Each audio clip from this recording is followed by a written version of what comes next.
What if we recognize that the person on the table that we're working on is actually what we're working on ourselves? Welcome back, everybody, to the final video in my three-part series on the reinvestigation or the reframing of our Reiki and holistic wellness practice, and just looking at these practices from a different mindset. And the last thing that I wanted to tie this all together with is a different way to recognize our own interaction with a client, in particular in the Reiki space. This, to me, was a really beautiful way to help frame the idea in the previous video of a neutral mind, right? And it is summarized by this idea, this kind of thought experiment. What if we recognize that the person on the table that we're working on is actually what we're working on ourselves, right? What if we recognize the person that has come to us for a session, who is laying on the table, who we believe we are channeling and helping and healing, and all of the belief in the story that hopefully we're letting go of anyways, but all of that belief is that it's omnidirectional this way. What if that's not true? What if it's omnidirectional the other way, right? When I started to look at Reiki like this, it gave me an interesting opportunity to think about the oneness of the world and of the universe and of the energy of all things, right? My energy is your energy. Your energy is my energy. Our hearts are connected. Our bodies are connected. And it's not only just that, but my energy is the energy of the camera and of the chair that I'm sitting on and the backdrop in Hong Kong, where I'm filming this video at the moment. And everything in the universe is me, and I am everything in the universe, right? We say that all the time in our practice, and we recognize that all the time in our practice. So if that's true, and if that's what we're talking about, Reiki, universal energy, right? Okay. If that's the case, then that means by default and without exception that the person that is on the table is also working on the same things that I'm working on, because I am the person on the table and they are me, right? And so when I was looking at it like this, it became such a beautiful softness for myself, right? And when the busyness of my mind came back in the sessions, which it always does, right? It gave me another avenue to kind of surrender, to hang my mantle on, right? There's no separation between myself and the person on the table. There's no difference. So what they feel, I feel. What I feel, they feel. That's really beautiful. That's really profound to me. If they're suffering, I'm suffering, right? And then reflexively, if I can hopefully work to keep a still and quiet mind, a still and quiet body, and if I can hopefully cultivate a practice that is free from delusional belief and experience and so on, if I can stay still, if I can be the precepts in action, if I can be the fundamental meditations in Reiki, right? Or if I can practice all of the yamas and the niyamas in yoga and all of the pillars and all of the truths and all of these practices, right? If we can practice those while we're working with others, then the stillness that we are reflectively and reflexively becomes the stillness of the entire universe, right? So if I can hold that space, that means the client is able to maybe get into a place where they're holding that space as well. So they can let go, they can heal, they can release, they can detach from some of their own suffering, right? I love this idea when I'm talking about this with, some of the Buddhists and stuff that I work with and that I talk with about this idea of objectification, right? And here, for example, I'm sitting on a chair.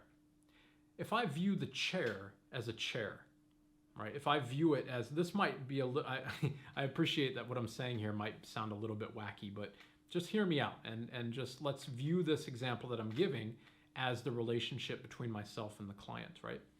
So I'm sitting on a chair for this video right now, right? If I view this chair as just a chair, then I've objectified it. I've framed it as an image of what I think it to be, right? Indeed, it looks like a chair, it feels like a chair, but it's not. The chair is me. I'm an extension of the chair, and the chair is an extension of me, because we are all an extension of the universe, right? We are all from the universe, and we all return to the universe. And so everything that we see is actually just an extension of ourself, and vice versa. So if I start to view the chair as an extension of myself, then I stop objectifying the chair. I might start taking better care of the chair. I might start taking better awareness of the chair, right? I might treat it with more respect, right? I might treat it as something that I revere. It's not that I would treat it like that simply because I view it as myself. That's selfish, right? It's more so as I would hopefully view the chair as indistinguishable from myself. And so if I love myself, I have to love the chair. If I'm caring for myself, I have to care for the chair as well, right? So what does that mean about the individual on the table? If they are an extension of ourselves, right, then the care and the stillness and the peace that we are able to cultivate inside becomes reflective in their journey, right? However, quite often it is treated like this. I'm the healer, you're the client, right?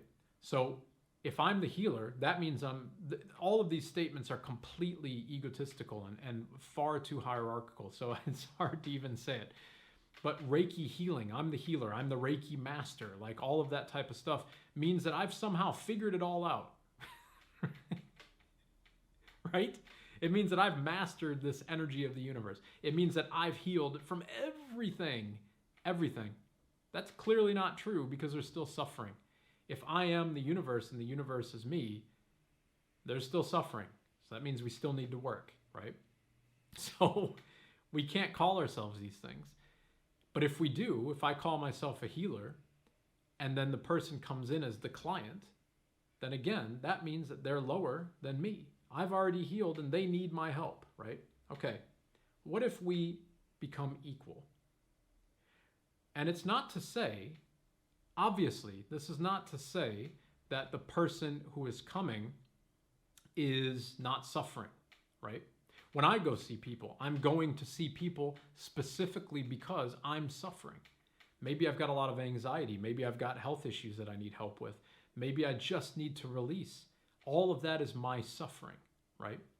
So if I'm being met immediately by a practitioner that is in that same space, that is recognizing a non-dualistic union with me, right? But the difference here is that hopefully the practitioner, their internal space is quiet and still. If they are quiet and still, and I am busy and attached and suffering, well then what happens? What happens to literally everything in the universe when it's not affected, right, by an outside stimuli? And what I mean by that is this. Imagine my being as a suffering body who's going to seek help. Imagine that I'm like a glass of dirty water, right? And I'm shooken up from all the stress. So it's just this cloudy, murky, dark kind of water. Imagine that's me, right? And then imagine the practitioner that I'm going to see is very centered and quiet and still. So they might have the same dirt in their water, but what happens after that water has been let alone for a long enough time? The dirt will separate. It will become still, right? The stillness in that vessel will gravitate to the chaos in my vessel, right? And vice versa, by the way, right? This is the problem. If we don't recognize the similarity in the person and stay still in the recognition of that person being equal to me, right? If we don't recognize that, then we start to attach to their chaos and we start to shake our own glass up and our own glass becomes dirty. That water becomes murky again, right? Misery loves company. We all know this. Everybody does this, right? When we're depressed, we complain and we bicker and we argue and we try to vent that on other people. And how is it that people respond? It happens all the time. I hope that you laugh when I say this, and I hope you recognize how often this happens. How often is it that you have a bad day and you say like, oh my gosh, I can't believe how stressed I am. I can't believe da-da-da. And you give this laundry list of things that have happened to you. And the person attaches to that. And their immediate response then is not to be neutral and calm and quiet. But their immediate response is, that's what happened to you. Listen to my day. And it's like this really bizarre one-upmanship of whose day is the worst. So it's like, who can shake their glass the most to make it as dark as possible, right? So it goes the other way as well. So as a practitioner, if we can recognize that the person who's coming to us with that darkness, right, with their own stress and attachment, the more still and centered I can be, then the quicker their darkness or their attachments will settle to the bottom and we will become one again, right? So it leaves us with a choice, right? Where do we want to meet everybody else? And indeed, what that really means is, where do we want to be ourselves, right? Because if I am you and if I am everything else in the universe, right, then what does that mean about where I am for myself? Do I want to be the glass of water that is clean and still and quiet, that can then move and flow, right? Or do I want to be the turbid glass of water that is shook up and is dark and is attached, right? We are always swapping between those spaces as well, right? We suffer. So at some point we are that dark glass. We are that cloudy glass of water. But we have a practice to bring us back to stillness. So when we have clients that come in who are that dark, cloudy glass of water, right? Stay in your own stillness, recognize you and the client are not separated, and help them settle their glass. We can't do that if our mind is busy and if we stay attached, right? If we recognize the opportunity of objectification and hierarchy, and we surrender away from that, so that we actually recognize the oneness of all things, then their glass becomes our glass. And if our glass is quiet and still, it's a law of the universe, right? Everything will seek equilibrium unless acted on by an outside force. If left to its own devices, energy will become uniform, right? It will become at equilibrium or at rest, okay? So if their murky glass is met by your still glass, your glass of no attachment, no belief, no story, no mind, then both glasses will eventually become clear. So 3 different ways to reimagine our Reiki practice. I hope you found those enlightening and beneficial to your own practice. As always, let me know in the comments below. I'm very, very grateful for your support here of my channel, and I do hope it is helping your practice. As always, everybody be well and in Gassho to all.